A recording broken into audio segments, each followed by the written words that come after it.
All right, we're live. All right. Hold on one second. Let me actually go ahead and fix this. I swear, if technical issues have become my forte, I'm like really good at them. Let's try this again.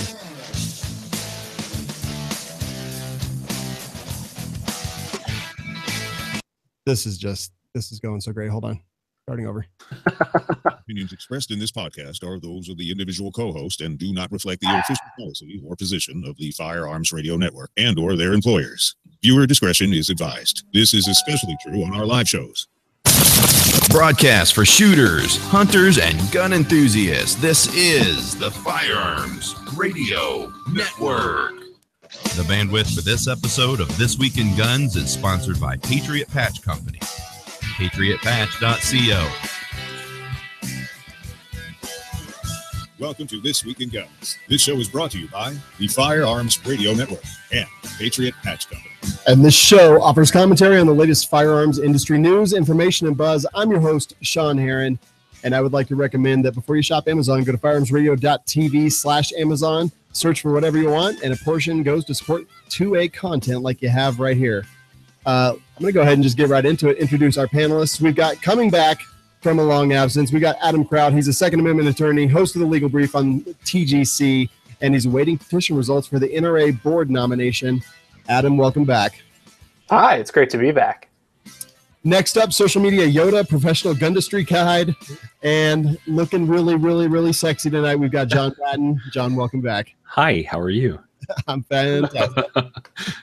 Next up, we've got owner and lead product designer at Manticore Arms, Finn Johnson. What's up, buddy? Hey, how's it going? By the way, John, my wife and I were watching, we watch TGC every week when it comes out, and she commented on your new hairstyle, how it changed. So apparently you're making an impact on the world. That's good. I'm glad that my hair, that much like Adam's hair. Hey, you leave my hair out of this. Listen, this is nowhere near the level that you were on, Adam. I'm just trying to get to that level. It was a whole new playing field. Adam was setting the bar pretty high. Yeah, like a weird Shia LaBeouf knockoff. Oh, God. With way less money. But also 10% less crazy. Yeah, I was going to say, no mental problems, though. That we know of. Guys, who here has gotten the Patch of the Month Club from Patriot Patch Company? Mine's like right here. Yeah. Mine's at the office. Yes. So I'm what going to hold that up to the camera. The Franken gun, and I'm going to go ahead and switch the camera to John. It is awesome. For October, we've got the Franken gun. It's got Frankenstein and basically a gun that looks like John Patton would build it. Yeah, that's an AK with a side folder, maybe? No, it's a mess. That's a mess. Yeah, I really don't know what it is. That is like something I would put together. Yeah, you're very correct. The A2 carry handle with the optic mounted on top of it. It is awesome. I'm going to take it out. All right, perfect. So if people want great patches like that every single month, they can go to patriotpatch.co. They can also get cleaning mats that are amazing, the best patches that I see anywhere, and also T-shirts. And, the T-shirts and patches go together. So you could actually have the T-shirt, put the patch on your arm, and then double up on the amazing Patriot Patch Company stuff. So go check them out, patriotpatch.co. Guys, let's get right into it. I do want to start with horrifying news out of Las Vegas. We haven't talked about it on this show yet, so I wanted to go ahead and talk about it. There was a mass shooting from Mandalay Bay in Las Vegas. A guy apparently had a ton of guns and ammunition up in the hotel, broke the windows out, and opened fire on a crowd that was attending a country music festival across the street about 400 meters away. What made this even more devastating was the fact that it seemed to be very, very, very, very well planned out by this guy. He had cameras set up. 59 died, over 500 injured, and just kind of an awful thing for everybody. It seems that he used some bump fire stocks on some of the guns that he used to murder these people, and that has kind of got everyone in the world, or everyone in America, at least, in a tizzy, talking about different things. So, John, I'm going to open it up for you. What are your thoughts here, just as far as the incident goes? So, I mean, first things first, this is horrible. I think we can all agree. We've all said this many, many times on social media before now. And I also want to make a point here that I know you guys will all echo. The first responders and law enforcement that went and handled this, those people, they're incredible. Without people that go out there and put their lives on the line for people, like us, we wouldn't have a functioning nation without those people. So shout out to those people that did that. Now this event, unfortunately, as harsh as this may sound, it could not have been prevented. This guy, who I don't think we should name. I haven't named him anywhere. This guy was a psychopath, and he did a very, very horrible thing. And I think a lot of us are kind of left going, I don't understand, and I don't know that we will understand. We've seen politicians the day after, like hours, not even 24 hours after this happened, we've seen politicians start attacking. All of us in the gun industry are going, man, that's so horrible. I'm so sorry that this happened. We're trying to be good people, and here come the politicians like, Hillary Clinton the day after, within 24 hours, and trying to push gun control, gun regulations, and all kinds of other nonsense. And in the days to follow, as we're learning information, I mean, the confusing things start piling up. We've seen everything from hardcore conspiracy theories of, the quote unquote left doing this. This was the result of somebody from the left. We've seen, lots and lots and lots of misinformation, misunderstanding. We are, as a gun community, more divided than we ever have been, at least in recent memory, based on all around this particular event. I think you summed up an interesting point. It's you have any event like this, whether it's a shooting or a bombing or a truck driving through a group of people, and a lot of politics happens right after. People jump on their pet, we should ban this or we should do this. And it seems very, I don't know even if disingenuous is the right term, but it's opportunist.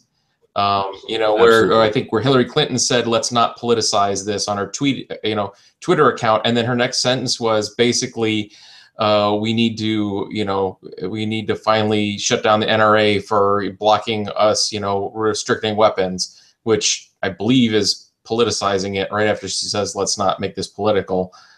The problem here is, and I think you already kind of pointed to it, you can't, we like to believe in an ideal world, you would know there'd be some kind of sign before somebody does this, or there'd be some kind of, we could read the tea leaves and say, oh man, this guy is doing something sketchy and we should be able to stop him.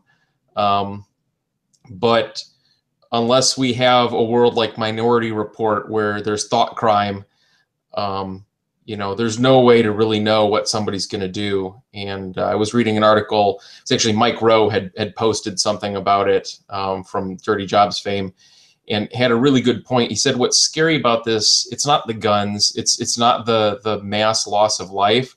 What really scares people about this is this guy looked like anybody else, and there was no signs. And it kind of reminds me of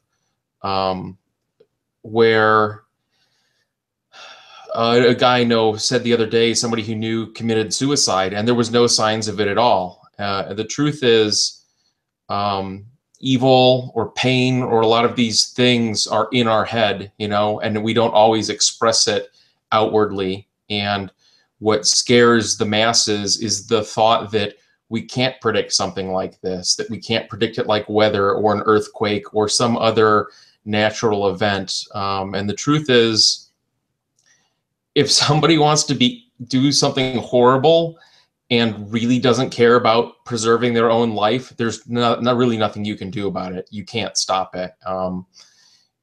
what are you going to do? You know, unfortunately, the knee-jerk reaction is, well, if we just ban the tools that were used, if we put more regulation on fertilizer after Oklahoma City, if we, you know, put more background checks on renting trucks than, you know, what happened in Nice, France, or, you know, whatever it is, gun bans, slide stock bans, or slide fire stock bans, somehow that will prevent the person from using it, but it just ignores the base point that all these things are just tools that are, you know, they're amoral. They don't have morals. They're just an object.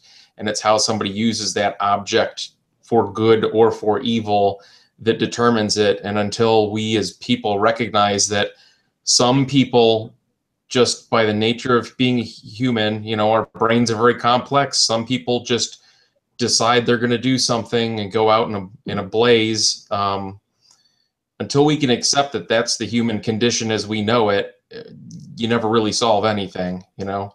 And maybe we can't. You brought up an interesting point. I'm sorry. You brought up an interesting point about prevention. You know, we see a lot of talk of we want to prevent this, we want to prevent this, we want to prevent this, and we want to do it through law. And I find that logic very curious because, you know, we talk about wanting to prevent loss of life, right? That's the basics of what these people, you know, the anti-gunners, it's let's not lose any more people. And I don't know a gun guy that says I don't agree with let's not have any more people die, innocent people die. You know what I mean? Like most of us are like, yeah, that's a horrible thing. We agree. Yeah. Where we start to disagree is the methodology and the thought process to get where we want to go. And I think it's very interesting that there's this really, really distinct line that people draw in the sand with firearms.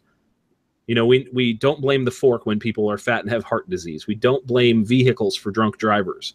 You know, we don't even blame automobile companies, but somehow people are blaming gun companies. They're blaming ammunition companies. They're blaming gun parts companies.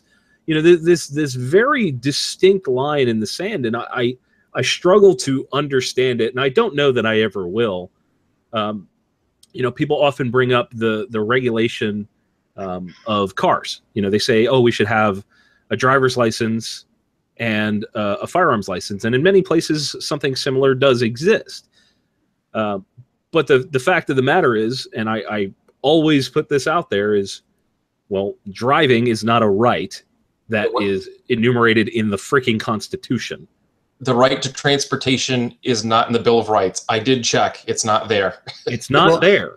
It's when people complain about TSA as invasive, there's nothing in the Constitution that says freedom of transportation is an inherent right, or, you know, the methodology or screening or anything like that. I think I went to school, went to college. A lot of people I went to college with were very liberal and very anti-gun. And I had a few of them, you know, I tried to have the discussion with them. One friend in particular, she actually moved to Oklahoma and, you know, was in the center of gun culture. And it was really weird. She got her concealed carry before I did, but she said, I don't believe owning guns is a right. And I said, well, first off, it's in the Constitution. It's enumerated there. So it really doesn't matter what your feelings are on it. It's there. You know, but second off, you know, or I guess the second point being to that, how do you have a conversation if somebody says, well, I just don't believe you should have that? There's nowhere to go from there. You don't have a conversation. And that's where we're having problems, is no one on either side is willing to have a conversation. You know, the people that we're quote unquote up against are not willing to budge. And when you tell somebody, and this is something I've tried to explain to our audience before, when you use very harsh words and you go at somebody and you attack them, and I know the four of us understand this, but people dig in. They do not back down when you tell somebody they're wrong. When you tell another human that they're wrong, it's more reason for them to prove that they're right. And they'll do it at any length. Yeah. Well, I'll tell you what. So here's the thing. Do you remember the story of the girl who bullied or pressured or whatever her boyfriend into committing suicide? I remember hearing about that. Yeah, it was really weird. I mean, we didn't go after the internet or cell phone companies as the method of conveyance of those messages. Absolutely not. We went after the individual who perpetrated the act against another person. She was tried, she was convicted, and I didn't really hear anyone calling for internet control or cell phone control or anything like that. We didn't, and that, speech is a right, but there are regulations on it, and there are regulations on gun ownership, tens of thousands of them throughout the United States. Again, like, we didn't try to have the FDA take a look at pressure cookers after the Boston bombing. We went after the people who were responsible for it, and they were either killed or, put through the judicial system. It's just more of people are against guns, so that's what they're going to attack. It's never, I see this meme and it's a pie chart and it says who's responsible for rapes, and it's, women that were formed in it and things like that. But the pie chart is all blue because blue is the rapist.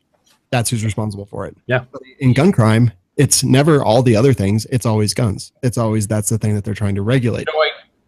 I wish if in an alternate life I had gotten a sociology degree and a doctorate and had to do a thesis, I would love to have done my thesis study on how guns as an object are not treated as tools, but are viewed by the vast majority of the population and even people in our own industry here as a talisman of some object of great power that the moment you pick it up, suddenly it switches your moral compass. I think the word talisman is right on, and that's very interesting. I've never heard it explained like that. Yeah, I like that. Because we for some reason, and I think everybody, I mean, I can't speak for everybody else here, but I'll admit, the first time I shot a gun, wow, that is a life-altering feeling of, doing that, or shooting a handgun. I remember how nervous I was the first time, because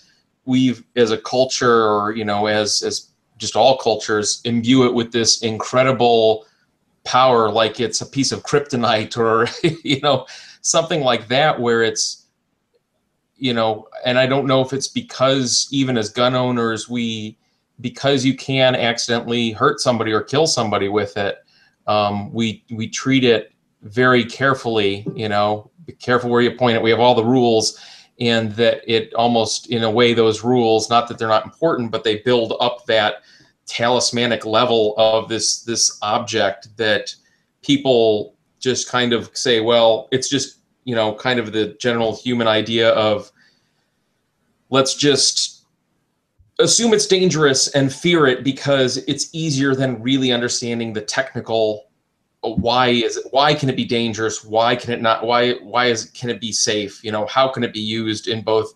It's just the typical human thing of, I'm going to go to the path of least resistance and the easiest answer, which is, oh, it's dangerous, therefore let's get rid of it because it's dangerous.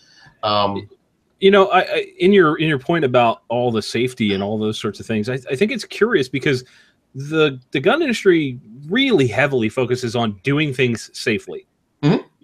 A common theme, and you don't see that from other dangerous industries.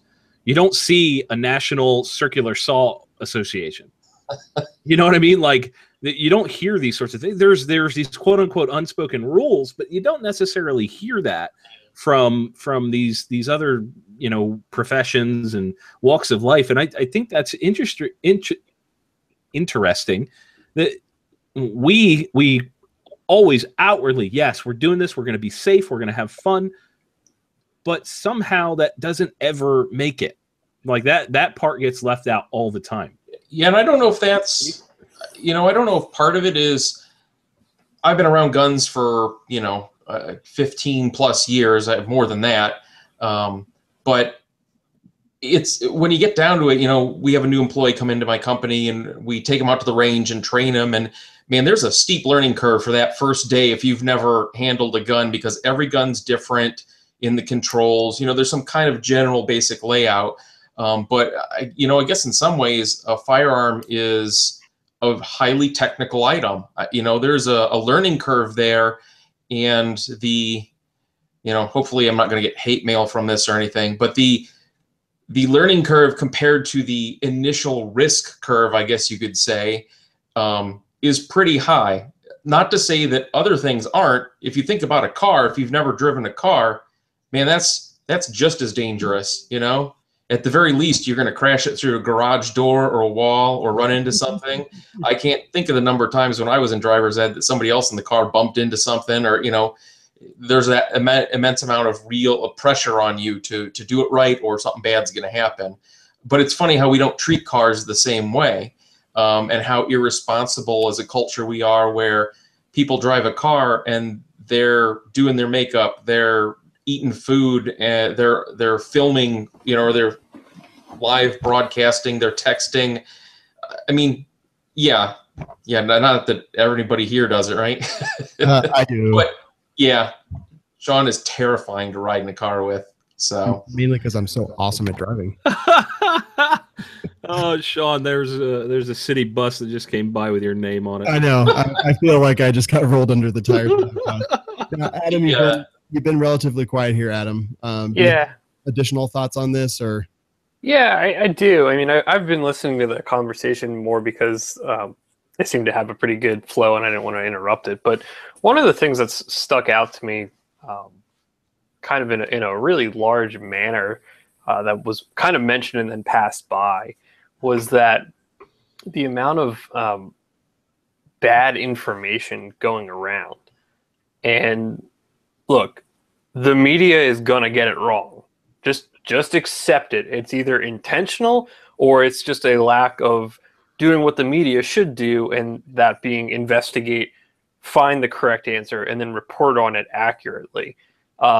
Politicians are going to get it wrong, be it intentional, be it they don't care, or be it they don't want to go get somebody to give them the correct information, or they think they have it because they've been a politician for so long. Oh, sorry, Adam, if I can just add into that. I think that gets into the technology point I was making. What's frightening to me is you have people who know nothing about firearms who are either misinformed, or the media isn't misinformed, and especially on the political spectrum. We could make a whole show out of analyzing Dianne Feinstein, I'm sure, and her technical knowledge. But what's terrifying is when people with no technical knowledge in an industry are making legal decisions on that industry. And that's what scares me more than anything. I think the slide fire stock, perfect example.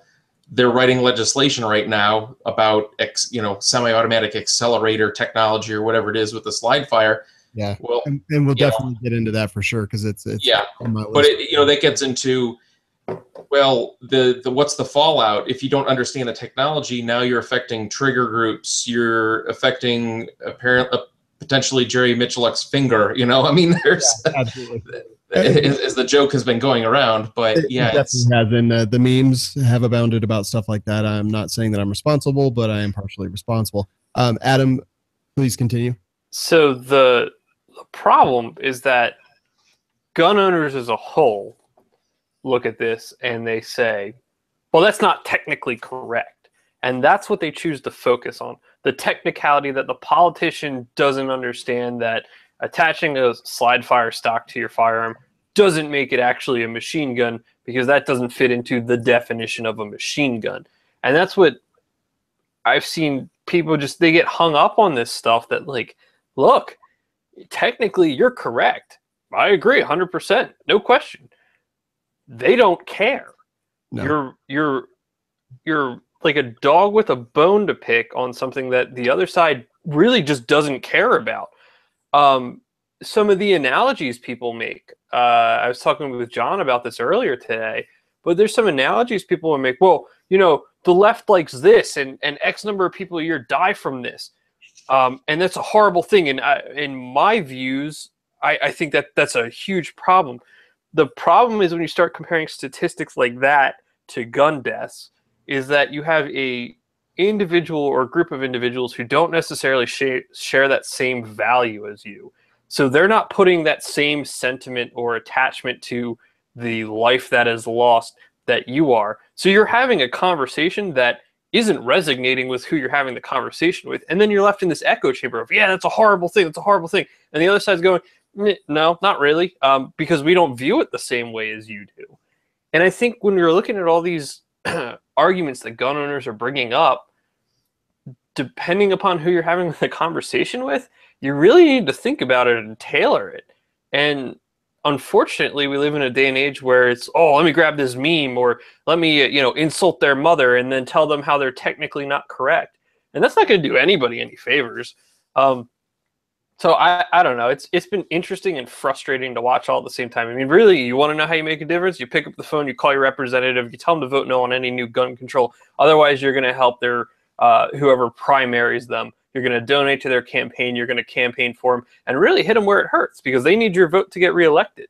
But short of that, these stupid arguments about technicalities, like they're not going anywhere. I will be 100% clear that their mother is actually a dirty pirate hooker, so I just wanted to set the record straight on that.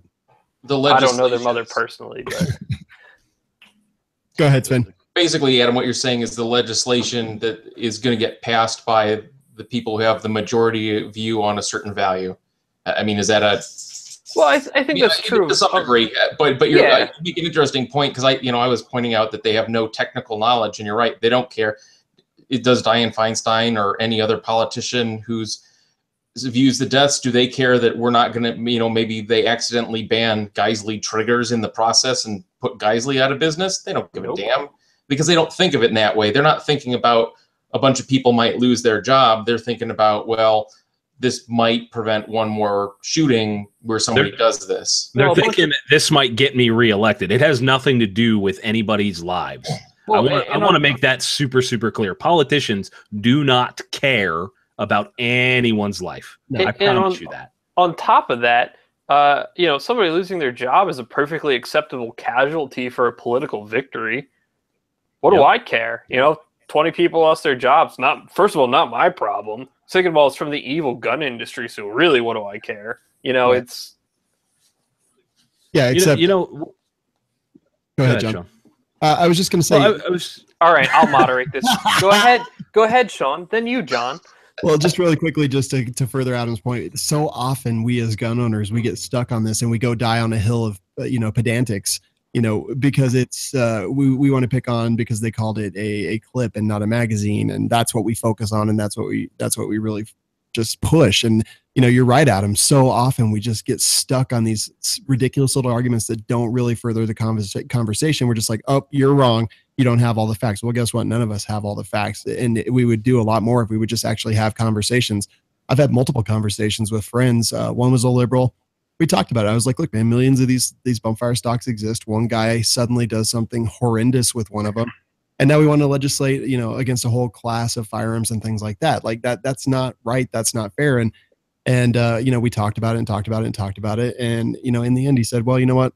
I'm going to write my senator and tell him I don't care about bump fire stocks, but what I do care is about, changing mental health. But again, not going to help anything in this situation so far that we're aware of because we have so few facts on this, but, have a conversation and just, we don't want to regurgitate the cliched propaganda from either side really. And I'm just so sick of hearing it all the time. It's always good guy with a gun is going to save everything. Well, that's not always the case. Right. And, there's a bunch of stuff that came up that basically I'm personally getting exhausted with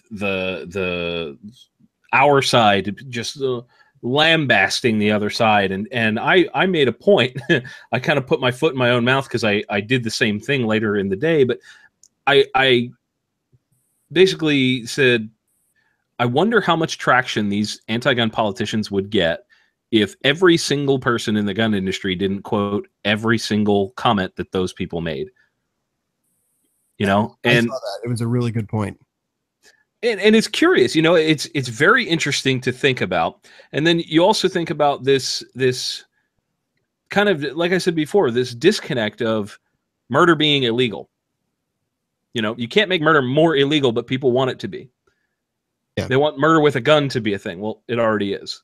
And you say this and you have these conversations. You're talking about conversations with people and you ask the question, do you want to make murder more illegal? Well, you can't make it. It's already illegal. Yeah, I know that. So, but we shouldn't have guns. Well, murder's already illegal. So what you're telling me is you don't want people to kill somebody with a gun, but murder's already illegal. And that just never connects with people. It never does. It's a very frustrating conversation. And, it's just, it's you're right. You know, we're all getting tired of the same back and forth, just nobody giving, everybody digging in, and we're absolutely not getting anywhere. And now the politicians have stepped in, and we just essentially lost the opportunity to take a massive step forward. Yeah. Oh, yeah. And go ahead, Adam. Oh, yeah. I mean, I don't know if you're planning on talking about this a little later on, but this is just a disaster. I totally agree. And we're going to get there very, very soon. But before we do that, what I want to talk about is the NRA came out recently before all of this came out and basically said that they recommended, and I'm paraphrasing here, said that they recommended the ATF to re-examine the bump fire stocks, which I believe they've already put decisions out twice, at least once for sure, maybe twice. And they've been lambasted. Some people defend them. Some people are very, very against what the NRA said about that. But I don't really know how to feel. Like, I'm mad, but I'm not mad. I feel like I'm taking crazy pills over here. Adam, do you have some thoughts? Exactly what I this? said to him earlier today. Yeah, I do. And everybody immediately after it, most people, not everybody, most people got super fired up, very angry, felt betrayed, felt like they were stabbed in the back. And I got a bunch of messages, phone calls, texts. What do you think about this? So I waited 24 hours. I thought about it. I looked at what they said a couple times. I read what some other people thought and thought some more. And I determined that I think it was very foolish of the NRA to open its mouth in the manner in which it did. If you look at their statement says a couple of things. Some of it deals with, the tragedy that occurred, and then some of it goes into the bump fire stock. And if you look at what they said, the first thing they said is that ATF should re-examine this device.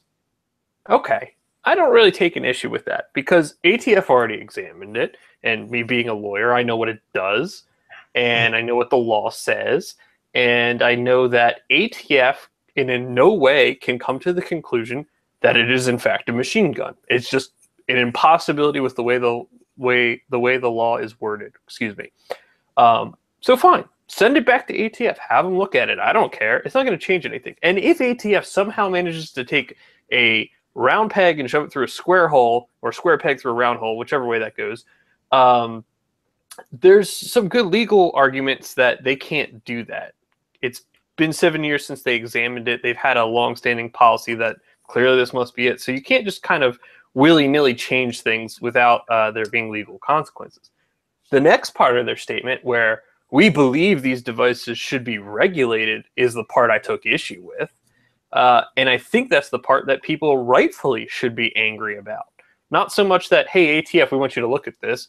I think the strategy after, and it's become more apparent now, but initially after somebody made the theory that, hey, they're trying to punt it to ATF. That way ATF has it, they do whatever with it, and by the time ATF finishes doing whatever with it, Congress will have another ball to chase around the room because they'll forget about this. Something else will happen. I say, okay, you know what? That's actually an interesting theory, and it probably has some validity to it. So I thought some more, and here's why I think NRA's statement was kind of foolish. Number one, the first question I have is, was it absolutely necessary for NRA to say anything at all? I don't think it necessarily was, but they chose to do so. The next question, if it was it necessary they mention anything about bump fire stocks? I don't think it was, but they did that too.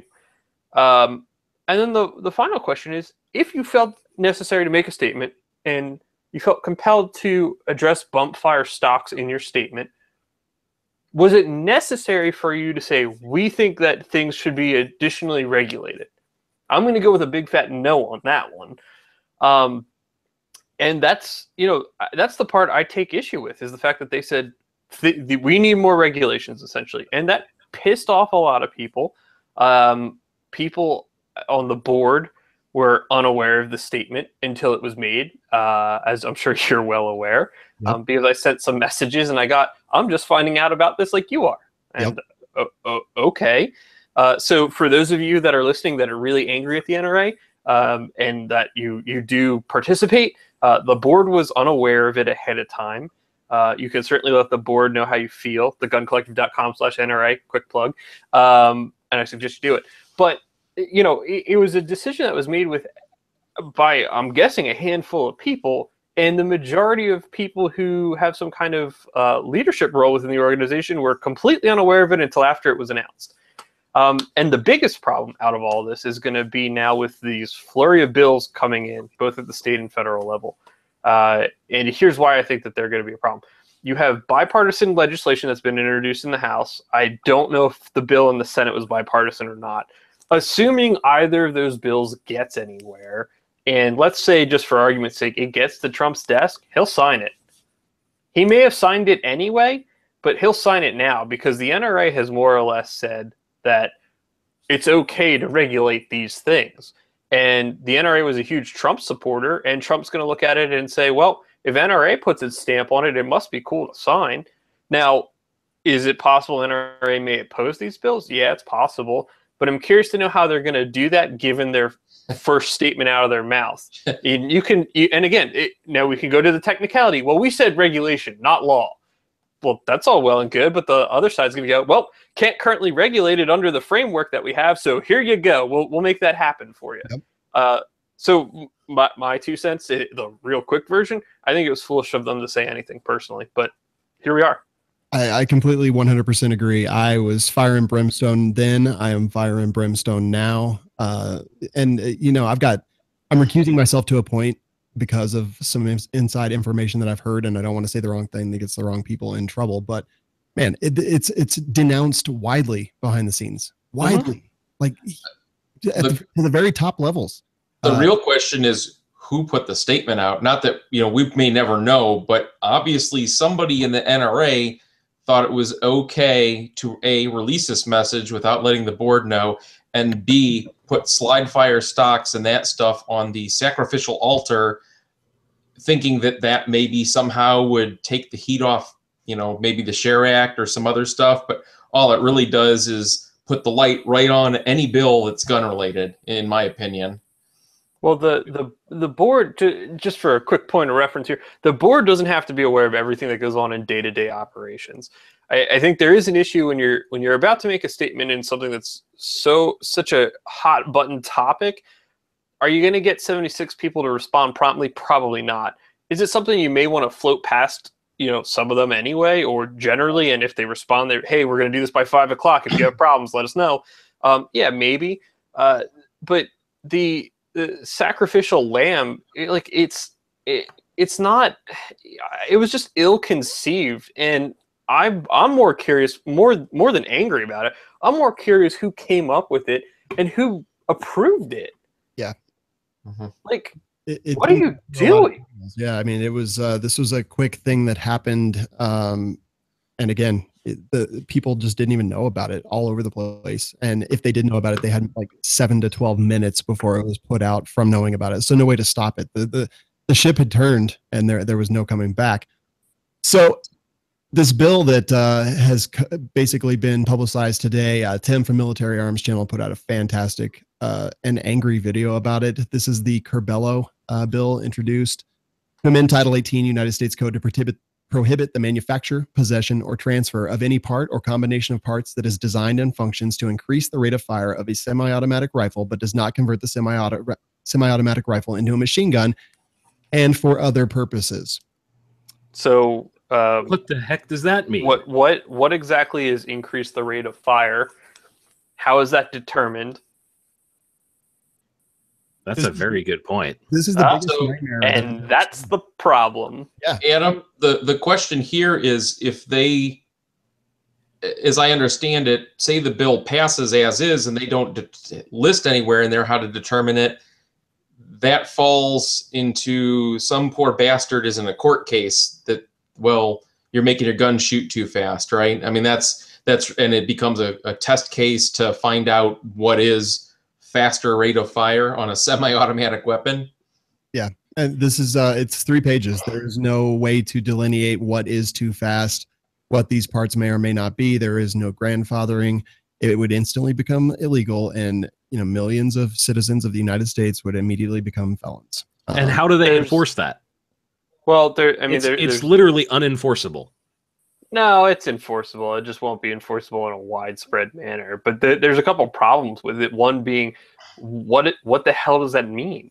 It's vague. It potentially, I'd have to look to see exactly what the doctrine says, but there's this idea of constitutional vagueness, or a statute is void because it's vague, being that, statute gives you some kind of conduct that you have to comply with, but it doesn't really spell it out.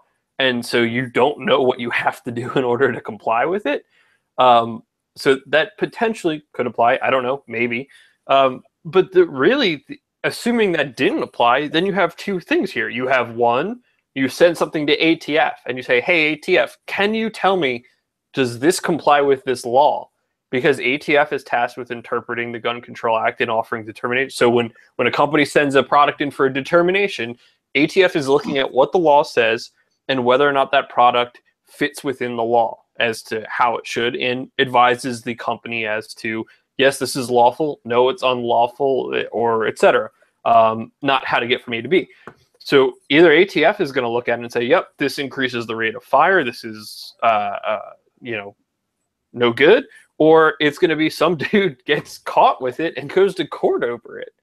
And I think the problem that you really have is, what is the rate of fire of a semi-automatic weapon or a firearm? You have machine guns. Machine guns have a delineated rate of fire. 600 rounds per minute, 800 rounds per minute, whatever for a specific model.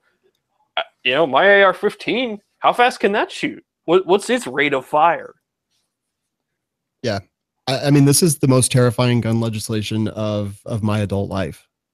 This puts a lot of questions, and there's a lot of danger of it becoming, in some ways, a ban or a limitation on semi-auto arms in general. I mean, regardless of magazine capacity or anything else, because it's so nebulous. It kind of reminds me a little of when we were first manufacturing flash hiders and muzzle devices some years ago. I got a lot of questions, and people said, hey, I live in California and I'm not allowed to have a flash hider. I can only have a muzzle brake. Can you tell me, is your device a flash hider or muzzle brake? Does it retard flash at all? Well, from a technical sense, pretty much any muzzle device, regardless of what its purpose is, will reduce flash. It's better than nothing on the muzzle at all. So I went to the ATF and I said, hey, can I get a determination on this? And they said, we don't do that. That's it's not a federal law, so it's not in our bounds, and we don't have any testing protocols or anything, even if we wanted to. They were very nice about it, but they said, if it's state of California, I would contact their Department of Justice. So I spent like days searching to find out who to talk to. Eventually, the answer I got was, well, yeah, it's in the law, but we don't have any funds to actually test anything. And so you just got to figure it out yourself. That was their answer. And people can go to jail over it, but they had no testing protocol over a law they had enacted saying you can't have this device. So, they basically said it was, well, it's whatever your intent is of the device. Is it for muzzle brake, or is it for compensation, or for flash hiding? Okay. And then somebody has to prove the intent. Yes. Yeah. Well, it's interesting, real quick as an aside. I mean, if you looked at the Share Act, and we broke this down on the legal brief, so you should probably watch it. But, one of the things, if you looked at the Share Act and armor-piercing ammunition, what it did was it took out that it was could be used in a handgun, and it went to what the manufacturer intended. So I think that's really interesting that, California is telling you, oh, it's what you intended. But if there's nothing in the law that says that, it's not like you can just draft a letter saying, yes, I intend this to be a muzzle brake. And like, here's your permission slip, go forth. But that was they basically threw it back on us. And I was like, well, and then you start to wonder, is it, you start to go, well, is that what say this passes? Is that what ends up happening? There's no testing protocol, and it all comes down to what the manufacturer says it's for, which then it simply becomes, well, you just, okay. A bump fire stock is not intended to increase the rate of fire. It's intended for somebody with a lack of arm strength or lack of finger strength to be able to fire the weapon by pulling it forward as opposed to pulling on the trigger with their trigger finger. Yeah. So, it's that kind of ridiculousness of, it goes back to not understanding the technology to be able to write the legislation. Good or bad, that's what happened here. Is it's a vague bill because they don't know how to, it comes spirit versus letter of the law. They don't know how to bound these in or even why they're doing it really, other than they say, well, it shoots too fast. It can kill too many people. Well, that's what they're trying to do. We can bump fire with rubber bands, like string, paracord, belt loops, all these things. So, I mean, dude, you can bump fire if a rifle is light enough, and I've done it. You can bump fire from your shoulder with nothing. Yeah. Nothing. They can't outlaw literally all this stuff by trying. Yeah. It's ridiculous. So let me just tell you that the Republicans that are a part of this bill are from Florida, Carlos Curbelo, New York, Peter King, New Jersey, Leonard Lance, PA, Patrick Meehan, California, Ed Royce, New Jersey, Chris Smith, Eric Paulson from Minnesota, Ryan Costello from Pennsylvania, Ileana Rosletinen from Florida, and Charlie Dent from Pennsylvania. Ryan Costello is my representative, and I was actually going to pay his office in Westchester a visit tomorrow. Very nice. So these are the people that are pushing forward this just ill-conceived bit of legislation that I honestly can't even believe that anyone with any sense in their head would push forward on something this vague and ridiculous. Well, it goes back to they don't understand, or care. Yeah, that really that's what it boils down to. It's I'm doing something to save lives. That's air quotes for those that can't see. So that's the end of it. Yeah, agreed. All right, I think we're good there. Next article was from Truth About Guns. When a gun won't help you, do you have medical gear?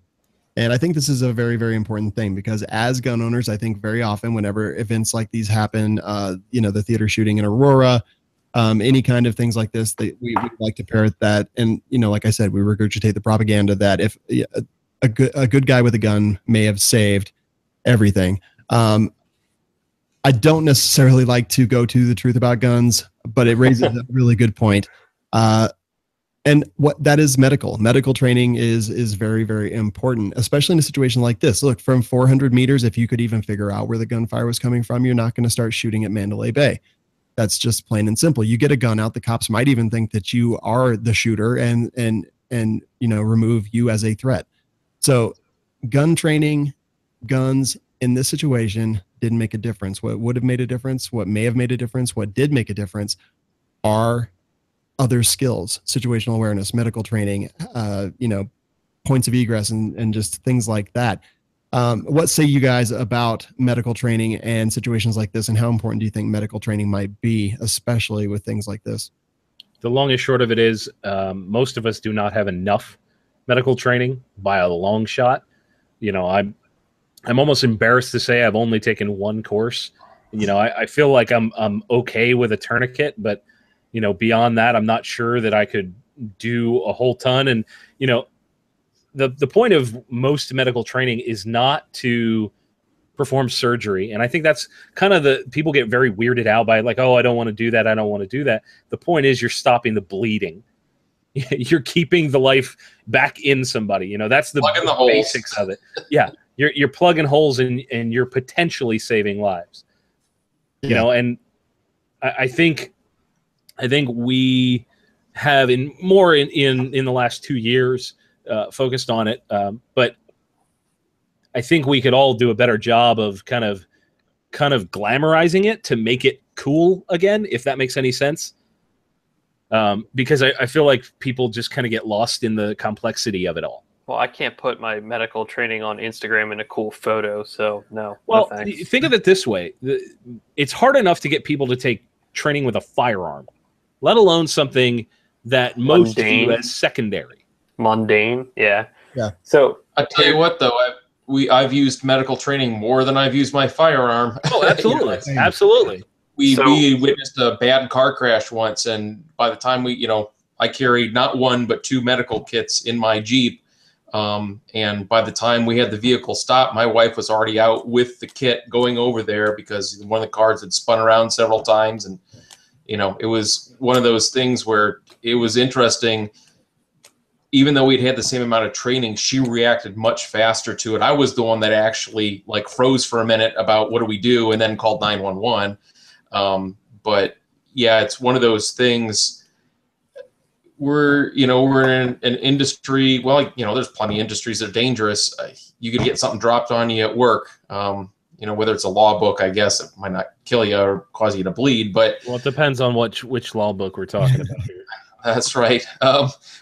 You know, every day we drive cars, you're far more likely to get, you know, an injury in a car that makes somebody start bleeding, one of your family members, or just run into one. I'm sure we've all seen many car accidents and many that were bad. Yeah, you're right. You can never get enough training. You know, I would say if you're training with a firearm, you know, it's fun to do tactical carbine courses and stuff like that. If you concealed carry courses are probably a lot more valuable to you in reality. And probably you should split it 50-50 with medical courses, because how many places can you not go with a firearm? How many places will not allow a tourniquet in, you know, a tourniquet or a med kit? I mean, I really can't think of any. So, you know, we know one of the guys we know, Judson, he actually carries like a little med kit around his ankle. When the first time I saw it, I thought he was carrying a gun around his ankle. And then it was one of those epiphany moments where you think about it, like, why the heck is he carrying him? Oh, that makes sense. It's always on. You're like, you know, even if you're not wearing anything but a t-shirt, you got it with you. And, you know. Yeah, totally agree. I'm a huge proponent of medical. I think TCCC. I think it is one of the most important things that people can do. John makes pork roasts bleed to teach you how to plug a wound, and it sounds ridiculous. It is the best training I have ever had. If you practice on a rubber dummy, practice on a person who doesn't actually have an injury, there is no. It's just like the difference between shooting a paper target and versus shooting a real person. It is a different world, you know. Also, the first time you put a tourniquet on somebody that's not really injured and watch them almost start to cry, it's kind of an awesome moment. We do a lot of things in the classes, honestly. And look, there's a lot of great classes out there. I teach some classes for We Like Shooting, Dark Angel Medical, Skinny Medic. They're all over the place, and they're becoming more independence training in Arizona. Speaking of Instagram, they post some pretty cool pictures on Instagram. Looks like they've got some decent training, and I heard from a couple people how great it was as well. But there's these classes everywhere. Like, seriously, get it into your training rotation. This summer was the summer of medical for me. If I wasn't taking classes, I was teaching classes. I was in 9 different states. I think it's hugely important, and that's why I do it. And not only does it teach medical and how to keep people alive with, you know, and treat massive hemorrhage, airway, respiration, circulation, hypothermia, and head injury, but also different phases of care, direct threat, indirect threat, evacuation, all these different things, and what you should do in each of those phases. But basically, it's established dominance over whatever that threat may be, and that dominance may be taking out the threat. That dominance may be taking cover from the threat. And then it goes into medical interventions based on that. Someone at the Pulse nightclub bled from a brachial disruption in that artery, and that's the thing. Like, direct pressure may have helped that person. They may not have bled out. Maybe it didn't have to happen. I don't want to armchair quarterback, but maybe a little bit of knowledge goes a huge long way. And I think that just we really need, as gun owners, if you carry something that can put the holes in, you should be able to plug the holes up, because you just never know when it's going to happen. So I don't want to preach too much on that. I do want to kind of move on just a little bit. This is going to be, you know, the What Happened in Vegas episode. Normally we have a little bit more diversity in the stories, but this is a huge thing, and it's got many different facets.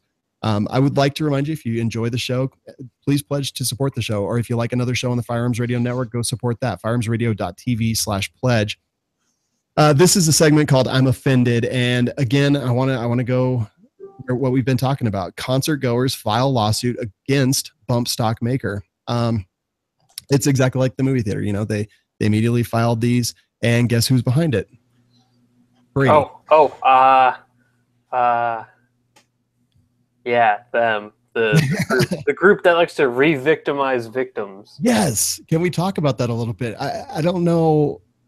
I don't know how they get away with it for so long. These people suffer these huge, horrible losses, and now they're going to get tied up in a court case that likely, by all the other precedent, is going to be thrown out, and they're going to end up with legal bills and just a lot more time reliving what was possibly the worst moment of their life when they either someone close to them there or a family member or something died there. Is it just more of the same? Do we just not care about this anymore because we're sick of hearing about it? Or, are they eventually going to win a case like this? Interesting question. The theory they floated in Sandy Hook in the litigation against Bushmaster was a theory of negligent entrustment. So I guess we'll step back real quick. And I don't know if it's going to be later tomorrow. There is a legal brief coming out on the Protection of Lawful Commerce in Arms Act, the PLCAA or PLACA, which is the giant legal shield for the firearms industry against these exact kind of lawsuits. And generally, these suits are not able to be brought. There's 6 exemptions. And hey, why, John? You want to talk about this? What do you want me to say about it? PLACA. You want to describe the law, what it does?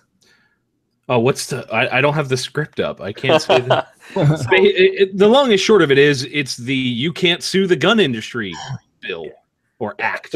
So there's 6 exemptions, and one of them is negligent entrustment or negligence per se. And so that was used in the Bushmaster suit that resulted from Sandy Hook. It was used in the Aurora, Colorado suit against Lucky Gunner, and in both instances the cases were tossed.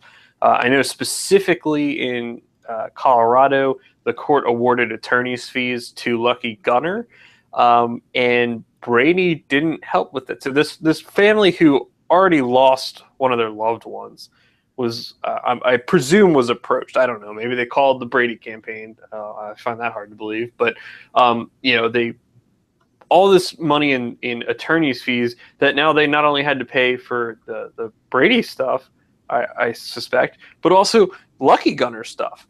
And that was under a very specifically enumerated exemption in the law. This one's a little more interesting. My reading of the statute, I think PLACA will apply here. The long and short of it is you have to be, under the definitions, you have to be a manufacturer or a seller. A seller can be an importer, a dealer, or somebody who sells ammunition. There's a little more to it than that, but that's the gist. You have to sell a qualified product, which includes a component part of a firearm, and then obviously a third party has to do something wrong with it, and you're being sued as the result of it. So either an unlawful or a criminal act. By my reading, Slide Fire fits within the definition of a manufacturer, and they have a qualified product, so they should be immune from the suit. Now, whether or not a court will agree is a different story. Time will tell. I hope that's the case, and we'll see where it goes. Adam, you had made a point. I think we'd been talking yesterday about it online, that Slide Fire actually has a manufacturer's FFL, and that you believe that although maybe PLACA might apply if they didn't, it definitely strengthens their case because they're definitely covered under it because they have a manufacturer's FFL. Did I understand our conversation? That was my reading of it. That if they didn't have a license, I would tell you they're up the creek. They're done.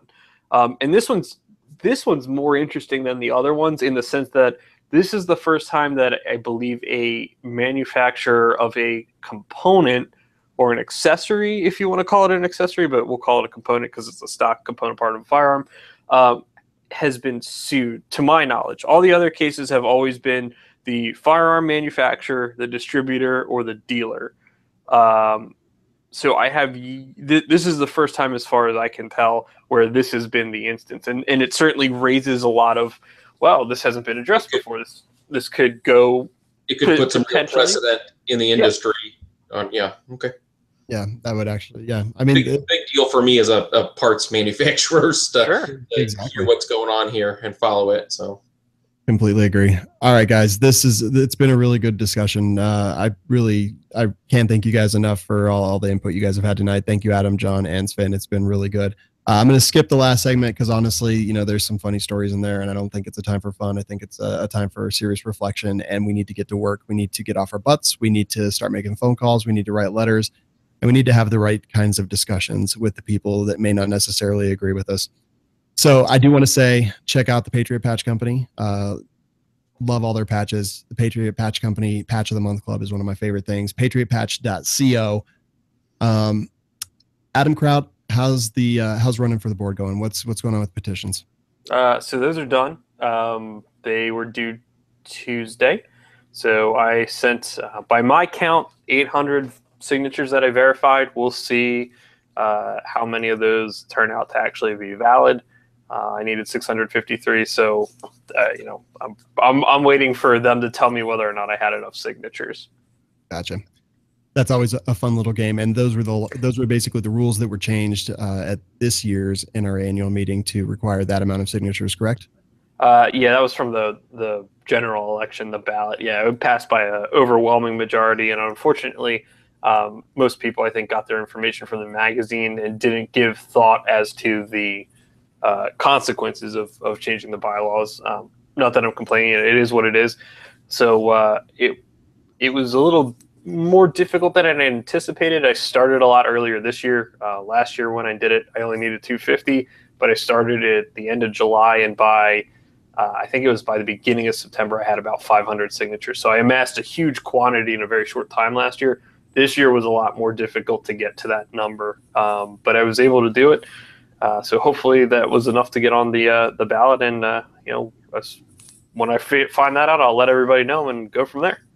All right, I love it. I would like to remind listeners that employees at the NRA in leadership positions and things like that do serve at the pleasure of the board. So if you are interested in possibly not having the same leadership that we have today, then we need to get people like, and not saying that this would be something that Adam Kraut would do, but I want people that have similar concerns to myself on the board instead of people who may or may not care or be part of the cronyism that goes there. And, I think Adam would be a great representative, and I definitely support Adam Kraut for NRA board. I want the NRA to change. And I think that getting people in there that are thinkers, they don't have to think the same way I do. We don't have to have the same opinion, but I do know that Adam Kraut is a thinker, and I want thinkers on the board of directors of the National Rifle Association. Adam, where can everyone find you online? Well, thank you for that. That means a lot. They can check me out, check out my website anyway, adamkraut.com. You can find me on Instagram at the Adam Kraut, or you can head on over to Facebook and search Adam Kraut or facebook.com/Adam Kraut NRA. That'll take you right to the page. Perfect. John Patton from the Gun Collective. We just had a great time in Georgia. And I don't know if you remember, but at one point someone got hit by some debris. We had a call for medic, and about 25 people ran over with medical kits. I thought that was a great moment. I was actually talking to Tim Harmson at the time. Yeah. We were getting into what was going on with the Republican stuff. And all I saw was some things going down. I'm not going to get into it because not the right time, but I saw something happen, and I heard medic over the loudspeaker, and it was, oh crap. And then I watched everybody move. I was like, oh wait, this is a good place. This is the place you want to get injured. You know how I knew everything was okay? It was when I saw Skitty Medic just walking around leisurely 2 seconds afterwards. I was like, oh, he's not running. It's fine. Yeah. I was there with my med kit, but fortunately, Joe Mo from Eckles Defense was already doing a groin check on the person who had been struck by some debris. So, Joe took the bullet for the team, and no one bled, and it was just a good day. Where can people find you online, John? You can find me at adamkraut.com. Mm-hmm. No, you can. I'm all over the internet. Yeah, come on, it's fun. The Gun Collective. If you just type that in on your internet Google machine, you will find my stupid face somewhere on it. It's not your face anymore. No, my face comes up with just about every other post. Beautiful. The Gun Collective putting out some of the best content in the Second Amendment community. You have to go check it out if you already haven't. I promise you, you will not be disappointed. John is changing the way that gun media does things, and for that, we are forever in his debt. Sven Johnson, Manticore Arms, where can people find you online? ManticoreArms.com is our web store. That's where all the cool products are listed. We actually got a 30% off sale going right now. No coupon, no nothing. So if you've never heard of us and you want to get a screaming deal on some of our stuff and try it out, go there. We're on Facebook at Manticore Arms also. Usually have a post or two a day just talking about stuff, stupid, funny things we do in the shop. Just a little bit of everything. And yeah, I think we're on Instagram too. I don't run that account for our company, but as I hear, we have followers and stuff. I see pictures of our shop dog there occasionally, so I believe my wife is running that for our company. Perfect. And Manticore Arms making some really fine products. I actually have a Manticore Arms transformer rail in my hand right now that is just sitting on my desk. I took it off a rifle so it could be painted. But really, really good stuff. And, I've been a huge fan for a long time. So thank you for being with us, Sven. I really appreciate it. Yep, great to be here.